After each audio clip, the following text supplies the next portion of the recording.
We've talked about how important it is to have an independent reading book. What we haven't talked about is how do you pick your independent reading book? That's where we discuss the Goldilocks Method.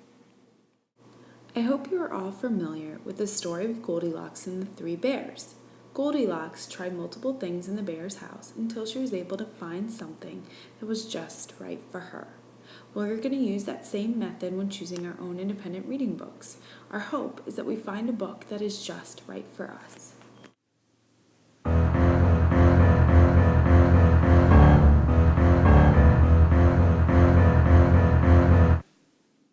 Oftentimes, you'll choose a book and not even realize that the reading level is just too hard.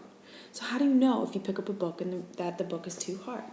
Well, there's a couple things you can look for. First of all, it's the vocabulary. If the vocabulary is too difficult and you're struggling to understand the text, then that might be an indicator that it's way too hard.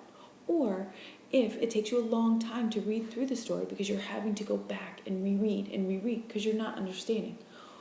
And finally, if the topic just doesn't really interest you at all and you're just not following the plot, those are things that let you know that the book is too hard.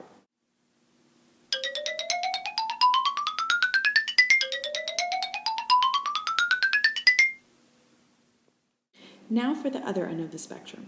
How would you know if the book is just too easy for you? Here are some of the things that I would look for.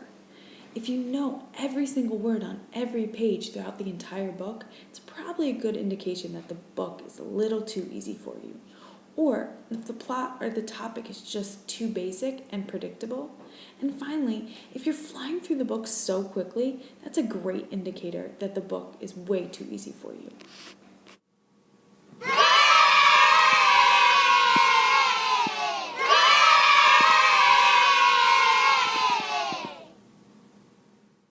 And finally, when you find a book that's just right for you, you'll know. You'll be able to understand most of the words in the book, but there is something you may not know, but that's okay. You still want to challenge yourself a little bit. The plot will be interesting, and you're going to enjoy reading the book. And finally, you're able to pace yourself while reading. You're not reading too quickly, and it's not taking you too long to finish the book. And that's how you know that the book is just right for you. Finally, guys, just relax. Don't worry. I know it seems difficult at first, but it does get easier and easier the more books that you read.